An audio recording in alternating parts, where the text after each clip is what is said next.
Mari Bapak Ibu, kita akan langsung dalam pemberitaan firman Tuhan. Kita hidup di tengah dunia, dan dunia ini bagaikan gelanggang atau arena perlombaan kehidupan. Di sana kita untuk mendapatkan sesuatu yang kita inginkan, kita harus berupaya, kita harus berusaha, kita harus berjuang, dan bahkan kita harus menghadapi apa yang dinamakan dengan persaingan atau kompetisi. Entahkah itu kompetisi sesama kita, tentu dalam hal yang saya maksudkan adalah kompetisi yang baik, yang positif, dan juga persaingan dalam usaha, bisnis, dan lain-lain. Nah, mari kita melihat apa yang akan diberikan bagi saya dan saudara lewat pemberitaan firman Tuhan yang hari-hari ini Tuhan percayakan untuk saya bagikan. Paulus menggambarkan kehidupan rohani kita dalam dunia ini bagaikan atlet. Nah, ada dua profesi atlet yang saya boleh lihat dalam suratan-suratan Rasul Paulus. Yang pertama itu adalah pelari, atlet lari. Yang kedua itu atlet tinju atau petinju. Kita akan perhatikan atau konsentrasi pada pembacaan 1 Korintus 9 ayat 24 sampai 27. Para pejuang, silakan berdiri. Dengan suara yang kuat kita akan baca bersama-sama 1 Korintus 9 ayat 24 sampai ayat yang ke-27. Dalam hitungan yang ketiga ayat 24 mulai.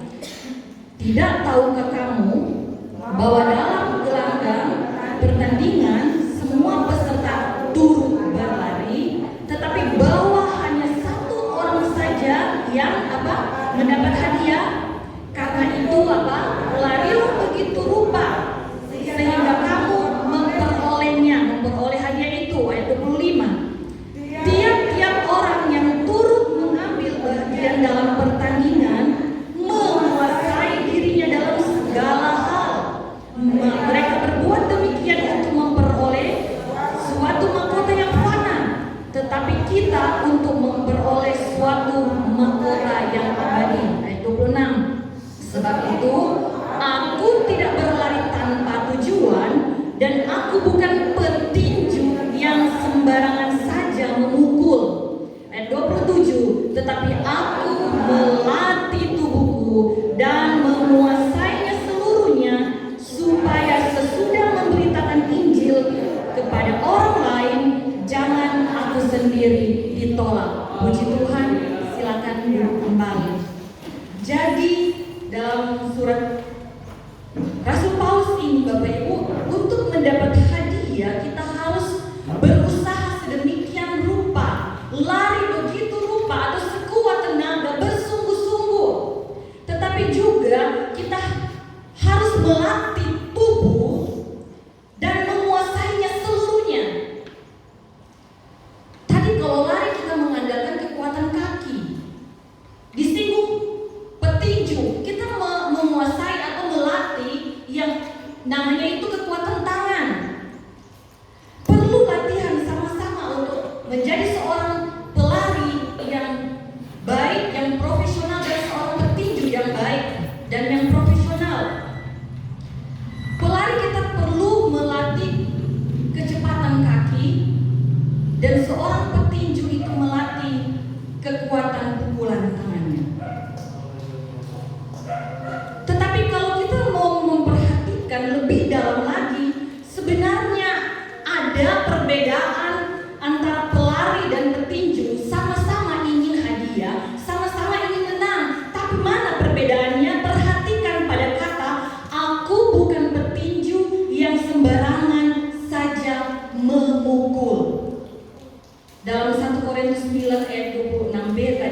sudah baca bersama, bukan petinju yang sembarangan memukul.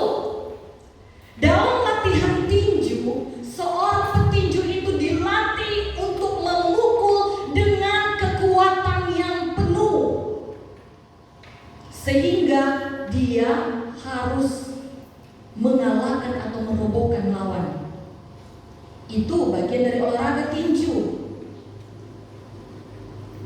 Kalau banyak pukulan yang kena sasaran itu, akan dihitung poinnya. Siapa yang paling banyak, atau malah kalau siapa yang meng-KO-kan, merobohkan lawan, dia yang mendapat kemenangan dan dapat hadiah. Nah, latihan tinju yang saya katakan tadi itu memberikan kita latihan untuk menggunakan kekuatan kita, power kita. Rasul Paulus mengingatkan tadi bahwa kita tidak sembarangan memukul, atau jangan memukul dengan kekuatan penuh itu, tetapi tidak mengenai sasaran.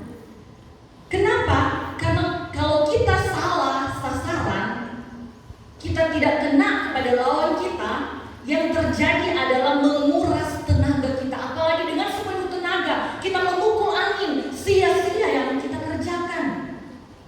Justru ketika kena sasaran, poin bagi kita, dan juga akan menjadi kekalahan bagi lawan kalau kena sasaran. Bapak Ibu Saudara kekasih dalam Tuhan Yesus Kristus, jadi Rasul Paulus mengingatkan untuk kita jangan membuang tenaga pada hal-hal yang percuma. Dalam gambaran dengan tinju tadi, jangan buang kekuatan, kita akan cepat lelah, kekuatan kita akan justru berkurang kalau tidak tepat sasaran kita.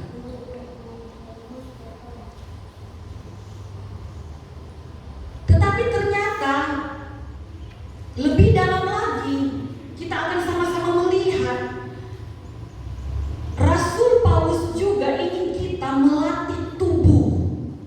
Melatih tubuh bukan hanya tangan saja. Sebagai petinju yang sudah digambarkan tadi, dikatakan firman Tuhan, kamu harus melatih tubuhmu dan menguasainya seluruh. Jadi menguasai tubuh kita. Ini artinya apa, saudaraku? Kalau kita punya kekuatan yang hebat, kita juga perlu melatih tubuh kita untuk menerima pukulan. Amin. Haleluya. Bisa dimengerti ya? Petinju itu jangan sembarang memukul agar tidak cepat lelah atau kehilangan kekuatannya. Membuang banyak energi. Jangan seperti itu, tetapi juga petinju itu harus mempersiapkan tubuhnya, karena bukan tidak mungkin lawan juga punya pukulan yang kuat.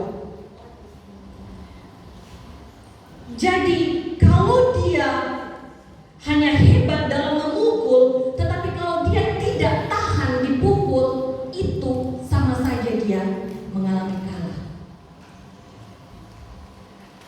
Kepada Timotius, Rasul Paulus menasihatkan begini dalam 2 Timotius 4 ayat 5. 2 Timotius 4 ayat 5. Tetapi kuasailah dirimu dalam segala hal, sabarlah menderita, lakukanlah pekerjaan pemberitaan Injil, dan tunaikanlah tugas pelayanan. Ini juga bicara dalam soal kita melayani Tuhan. Kuasai dirimu dalam segala hal, sabar menderita, karena ternyata Allah kita melatih kita menjadi petinju yang hebat, menjadi pelayan yang hebat itu bukan hanya melatih kekuatan tangan kita, tetapi juga melatih kekuatan tubuh kita untuk menahan serangan. Perhatikan Ayub, bagaimana Allah melatih saya dan saudara menguasai diri untuk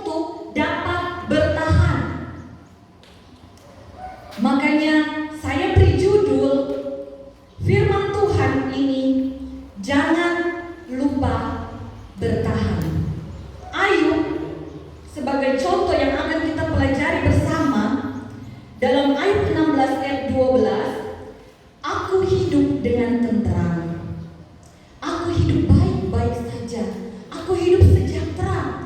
Tetapi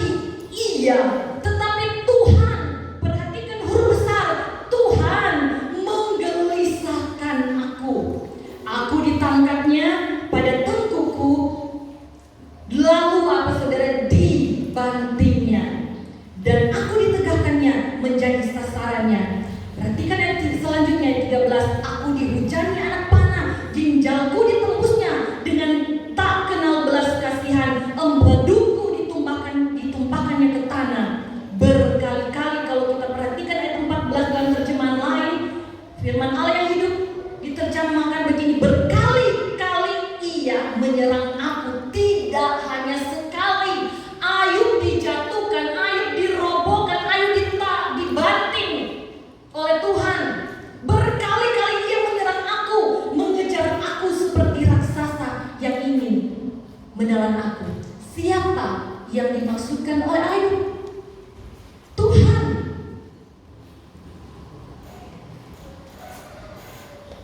Jadi bagaimana cara Allah melatih kita supaya dapat bertahan? Yaitu dibanting dan diserang. Tetapi puji Tuhan, dalam ayat 1 ayat 22, dalam semuanya itu, kata Ayub, kata firman Tuhan, Ayub tidak berbuat dosa dan tidak menuduh Allah berbuat yang kurang patut. Dalam kebiasaan atau tradisi di sana Bapak Ibu, untuk mengungkapkan sesuatu pada perjanjian lama sebagai kesimpulan di pasal-pasal yang pertama. Makanya kenapa di pasal pertama, sebelum kemudian kita akan melihat bagaimana Tuhan menyerang Ayub itu, Ayub sudah menyimpulkan bahwa semuanya itu dia tidak berbuat salah. Bahkan firman Tuhan menyatakan dia tidak berbuat salah atau menuduh Allah berbuat yang kurang patut. Jadi menjadi pelajaran bagi saya dan saudara, ketika kita menghadapi apa yang dinamakan bantingan Tuhan, serangan Tuhan, pukulan Tuhan, mari kita seperti Ayub yang tidak menyalahkan Tuhan. Amin. Karena apa? Karena segala sesuatu yang dikerjakan oleh Tuhan itu, apapun yang datang dalam kehidupan saya dan saudara, musim apapun itu, di dalam dapur api sekalian, di dalam goa singa sekalian, di situ ada penyertaan Tuhan, ada maksud Tuhan, ada rencana Tuhan yang ajaib. Bapak Ibu Saudara dikasih dalam Tuhan Yesus Kristus, kita kembali kepada Rasul Paulus. Di dalam Kisah Para Rasul 20 ayat 24, perkataan Rasul Paulus kepada penatua jemaat Efesus, firman Tuhan berkata begini, tetapi aku tidak menghiraukan nyawaku sedikit pun. Nyawa saja dia tidak hiraukan, apalagi cuma rasa sakit, cuma persoalan, cuma tantangan. Amin. Asal saja aku dapat mencapai garis akhir dan menyelesaikan pelayanan yang ditugaskan oleh Tuhan Yesus kepadaku untuk memberi kesaksian tentang Injil kasih karunia. Dia tidak menaruh perhatian, menghiraukan nyawanya. Dia tidak terlalu memikirkan sesuatu yang mendatangi kehidupannya. Dia dipenjara, dia disesat. Bahkan dia katakan nyawa tidak dihiraukan sedikit pun. Mari kita belajar dari Rasul Paulus Bapak Ibu untuk pelayanan yang ditugaskan kepada saya dan saudara sebagai surat-surat yang terbuka, sebagai saksi Kristus.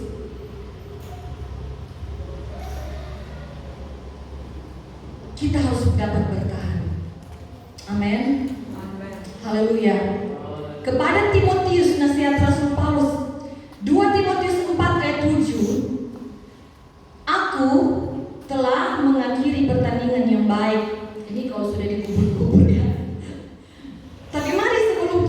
10 kita perhatikan firman Tuhan ini. Aku telah mencapai garis akhir dan aku telah memelihara iman. Garis bawah memelihara iman ayat 8. Sekarang telah tersedia bagiku mahkota kebenaran yang akan dikaruniakan kepadaku oleh Tuhan, hakim yang adil pada harinya, tetapi bukan hanya kepadaku, melainkan juga kepada kita semua, kepada semua orang yang merindukan pelayan, merindukan kedatangannya. Kepada kita semua ada mahkota kehidupan bagi saya dan saudara kalau kita capai garis finish itu dengan memelihara iman. Nah, kembali kepada pelajaran tentang tinju. Mengapa Rasul Paulus bicara tentang tinju? Kita sudah dengar tadi bahwa tinju itu melatih kekuatan, tetapi melatih juga ketahanan badan kita. Seluruh tubuh kita kuasai rasa sakit itu. Dalam mempersiapkan pelayanan nih Bapak Ibu, karena terus terang setiap minggu, dalam setiap bulan itu saya ada jadwal pelayanan. Kenapa pelayanan di sini menjadi tertunda dari 1 tahun? Jadi setiap undangan yang masuk saya catat, saya urutkan. Nah, media sosial ini begitu mengekspos kegiatan kita sehari-hari kalau kita posting atau orang lain posting tentang kita. Makanya banyak undangan yang masuk. Jadi tertumpuk, akhirnya perlu waktu yang lama untuk datang ke tempat ini. Nah, dan persiapan pelayanan Bapak Ibu, kadang-kadang saya diperhadapkan dengan ketakutan, diperhadapkan dengan rasa cemas. Tuhan, saya mau bicara apa lagi? Saya mau sampaikan apa lagi? Tetapi puji Tuhan, Tuhan selalu membawa saya pada sebuah berkat firman Tuhan dari kehidupan sekitar. Akhir-akhir ini sebelum pelayanan ini Bapak Ibu, suami saya perhatikan saya, kenapa selalu lihat YouTube, kenapa selalu lihat medsos tentang Randy Pangalila. Ada yang tahu di sini? Ya, betul. Tetapi justru dari itu saya bilang kepada suami, saya dapatkan berkat firman Tuhan dari seorang anak Tuhan yang berharap pada Tuhan. Tidak ada perkara yang mustahil bagi Tuhan, kata kesaksian dari Randy ini. Dia seorang petinju, tetapi dia seorang yang bukan profesi petinju yang sebenarnya. Dia dari seorang latar belakang artis sehingga banyak orang meremehkan dia. Tetapi apa yang saya pelajari dari dia ketika dia menyampaikan kesaksian, berapa kali dia jatuh? 2 kali dia jatuh. Kalau 3 kali jatuh, itu artinya KO dalam pertandingan itu, aturan itu. Makanya firman Tuhan katakan, persoalanmu, masalahmu, tantanganmu tidak akan melebihi kekuatanmu. Berarti kamu akan menang. Kalau 3 kali jatuh, Randy akan kalah. Tetapi kenapa dia menang? Setelah 2 kali dia jatuh dengan pukulan yang telak. Pelajarannya, engkau harus melatih kekuatanmu untuk memukul, tetapi jangan lupa kekuatan tubuhmu untuk bertahan atau menahan pukulan serangan lawan. Amin. Jangan kita fokuskan kepada kekuatan kita untuk kita menghadapi atau kita untuk melawan, memukul. Tetapi bagaimana kita bertahan? Dalam tinju ada yang namanya latihan tanding, seperti yang dia saksikan. Kalau kita perhatikan, dia itu punya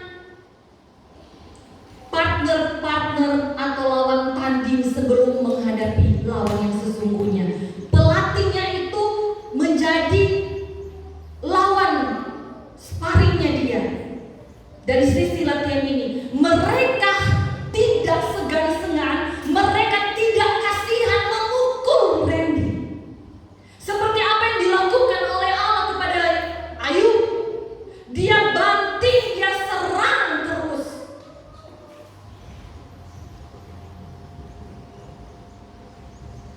Tahukah saudara,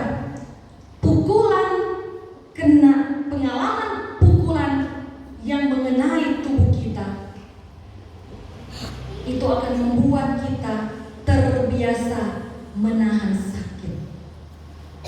Masalah yang bertubi-tubi datang kepada saya dan saudara, itu akan membuat kita terbiasa untuk menghadapi itu. Bagaimana kita menguasai diri kita sehingga kita tidak terpengaruh dengan itu dan malah membuat kita sakit, membuat kita kalah dalam peperangan hidup ini. Kita harus mampu bertahan, karena itu petinju akan dapat bertahan karena dia latihan dipukul. Jadi jangan marah Bapak Ibu, jangan menyalahkan Tuhan kalau kemudian banyak pukulan hidup yang datang kepadamu. Perhatikan Ayub. Kalau Tuhan tidak izinkan, iblis tidak bisa mencobai Ayub. Berarti segala sesuatu yang datang pada kita itu seizin Tuhan, berarti dari Tuhan. Karena ada maksud Tuhan untuk melatih saya dan saudara. Amin. Haleluya. Puji Tuhan. Latihan juga adalah proses hidup. Seberapa kuat kita bertahan terhadap pukulan, kita perlu dilatih untuk dipukul. Ada sebagian orang yang tidak tahan terhadap pukulan. Imannya kuat untuk menghadapi persoalan, dia mampu untuk menyerang dengan imannya, tetapi dia tidak punya ketahanan pada dirinya sendiri. Jadi pergumulan hidup itu bagi kita bagai latihan. Katakan, pergumulan itu latihan. Amin. Haleluya. Puji Tuhan. Haleluya. Nah, dalam latihan olahraga itu Bapak Ibu, atau kita kembali lagi kepada petinju, ketika melatih latihan fisik untuk mendapatkan kekuatan, maka lemak-lemak itu keluar. Makanya orang-orang olahragawan itu berotot Bapak Ibu, karena semakin dia dilatih dengan mengangkat beban, dia punya kekuatan mengangkat beban, itu lemak-lemaknya keluar yang terbentuk otot, sehingga dia punya power atau kekuatan itu sendiri untuk mengangkat beban. Tetapi dalam kehidupan saya dan saudara, saya ingin mengingatkan apa yang dinamakan dengan vaksin. Engkau bisa melatih tubuhmu menjadi kuat, terbentuk otot-ototmu untuk menjadi kuat dalam pukulanmu. Tetapi tubuh ini seluruhnya, sejak kecil pun kita divaksin atau diimunisasi. Apa yang dimasukkan di sana Bapak Ibu? Apa? Penyakit. Penyakit. Seperti zaman pandemi yang kita sudah lewati.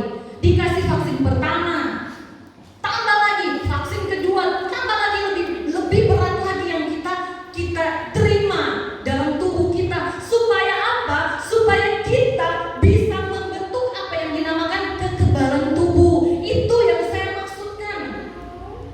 Jangan lupa bertahan. Amin. Haleluya. Puji Tuhan. Karena tubuh ketika diberi penyakit, dia punya apa yang dinamakan dengan kemampuan memunculkan antibodi atau kekebalan tubuh. Dilatih dengan penyakit, kita akan kebal dengan persoalan, dilatih dengan persoalan. Amin. Haleluya. Bukan dilatih dengan kekuatan tangan kita.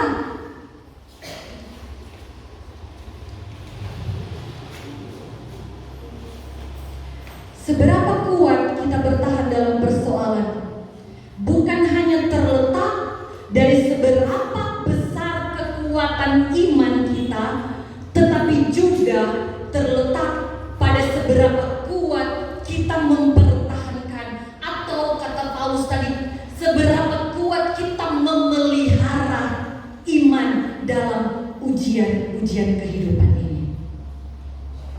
Mempersiapkan mental saya dan saudara, sehingga kita ketika penyakit datang, kita sudah punya kekebalan tubuh itu, sudah terbiasa. Bukan kemudian penyakit datang kita jadi lemah, kita jadi khawatir, kita mundur, kita tidak mau berperang lagi, kita tidak mau menggunakan kekuatan kita. Padahal kita punya iman yang kuat. Harus memelihara iman itu dalam ujian-ujian hidup saya dan saudara. Ada yang bilang begini, kadang-kala Tuhan mengizinkan gunung di depan kita, persoalan besar di depan kita,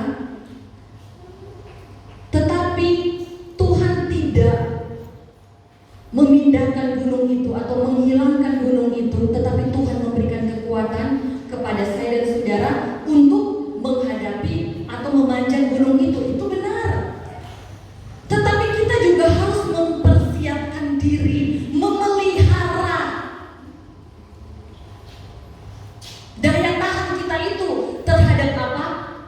Kalau naik gunung itu banyak angin, Bapak Ibu. Kalau naik gunung itu banyak serangga-serangga yang harus kita halaukan. Itu harus ada ketahanan tubuh kita, sudah siap dengan medan, baru kita bisa mencapai puncak gunung itu atau menyelesaikan masalah kita.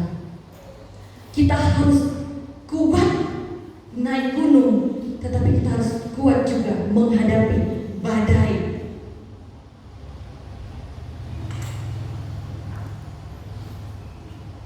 Pada saat kita naik gunung, perhatikan Raja Wali dalam Yesaya 40 ayat 31. Yesaya 40 ayat 31, firman Tuhan berkata begini, tetapi orang-orang yang menanti-nantikan Tuhan mendapat kekuatan baru. Ini latihan. Dia nantikan Tuhan mendapat kekuatan baru. Mereka seumpama Raja Wali yang naik terbang dengan kekuatan sayapnya. Mereka berlari dan tidak menjadi lesu. Mereka berjalan dan tidak menjadi lelah. Kapan Raja Wali itu naik? Pertama, karena ada kekuatan sayapnya itu. Tetapi proses kehidupannya, dia boleh kuat naik di atas badai karena dia dilatih untuk menghadapi badai. Setiap kali badai datang, setiap kali dia punya keinginan untuk menghadapi badai itu. Dan tahukah Bapak Ibu, ketika dia di dalam badai, dia tidak perlu menggunakan kekuatannya. Dia hanya membentangkan sayapnya. Dari kekuatan angin itu, dia akan naik. Saya ingin bicara tentang apa, Bapak Ibu? Kita bisa punya sayap yang kuat untuk terbang, tetapi tidak akan berguna ketika kita tidak siap menghadapi badai. Kita kuat berlari, kita akan jadi lesu, akan cepat lelah. Kalau kita tidak melatih ketahanan tubuh saya dan saudara. Rasul Paulus kata firman Tuhan tadi, dia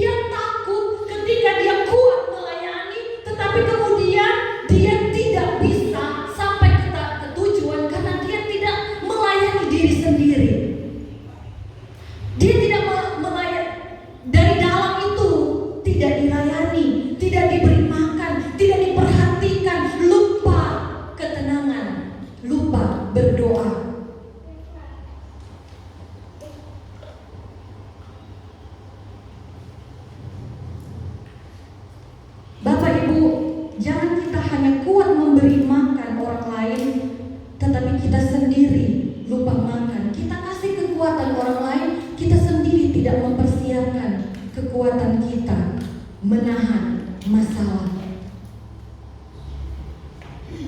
Kita sendiri Bapak Ibu, kalau ada persoalan kita kasih jalan keluar. Sementara persoalan saya dan saudara, kita tidak terbiasa untuk menyelesaikan karena tidak latihan.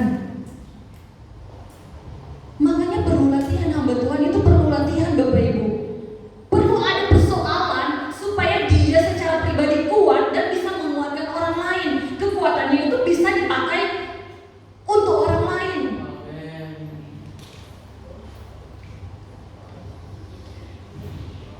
Kadang banyak waktu yang terbuang percuma karena kita hanya menguatkan orang lain, hamba Tuhan menguatkan orang lain, tetapi dia kemudian tidak menguatkan diri sendiri. Saya perhatikan Bapak Ibu, ada seorang hamba Tuhan yang dikehilangan anak. Dia begitu hancur hatinya, anak perempuan. Hari-hari ini saya melihat bagaimana dia merasakan apa yang dinamakan dengan latihan ketahanan. Saya percaya nanti di balik itu dia akan semakin kuat dan bisa menguatkan orang lain. Karena pengalaman pribadi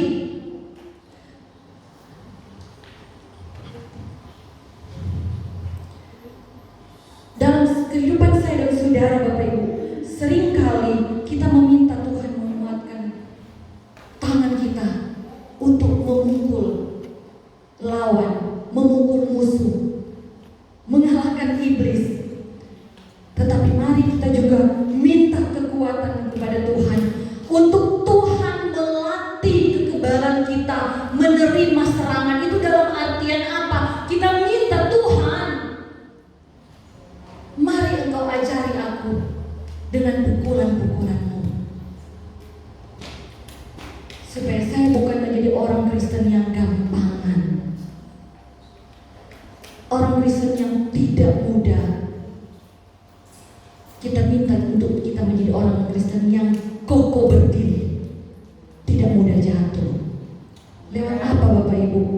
Lewat pukulan-pukulan Tuhan, lewat persoalan-persoalan yang dari Tuhan, yang artinya yang Tuhan izinkan, bukan persoalan yang kita cari sendiri.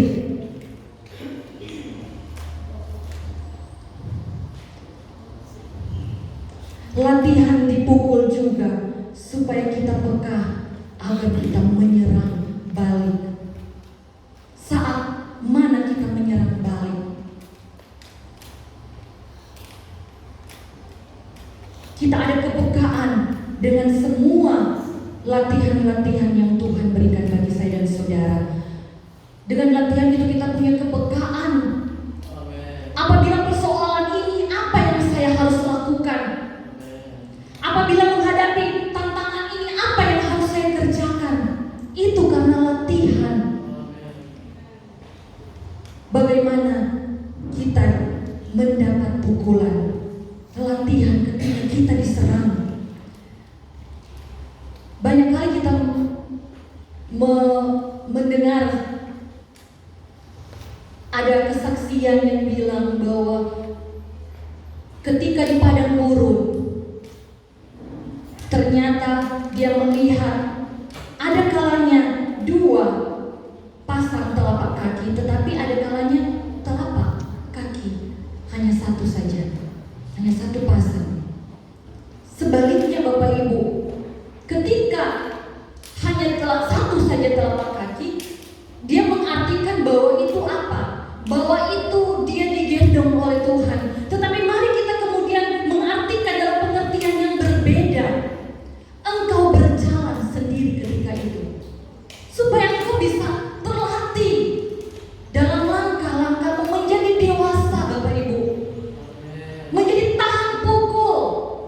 Lewat pengalaman hidup saya dan saudara, kita menjadi lebih bijaksana. Yakobus 1 ayat 12 sebagai ayat yang terakhir, firman Tuhan berkata,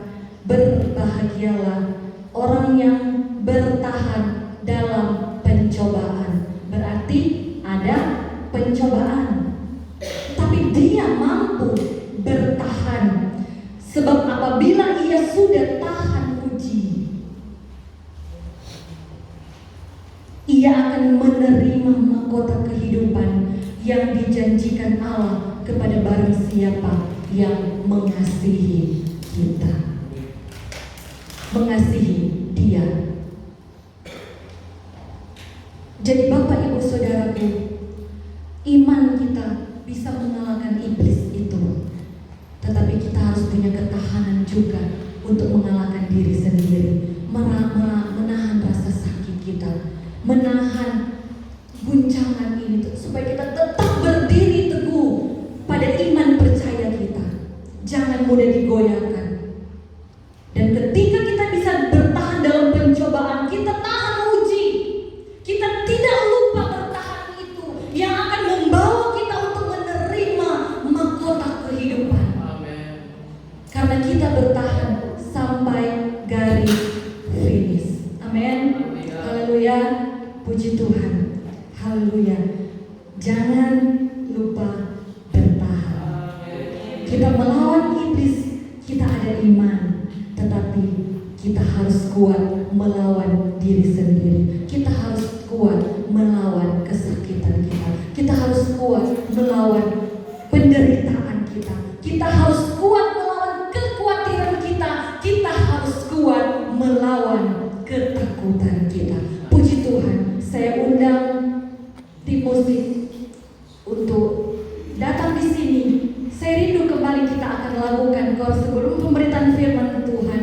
Telah kulihat kebaikan-Mu, telah kulihat penyertaan Tuhan dalam hidup saya dan saudara.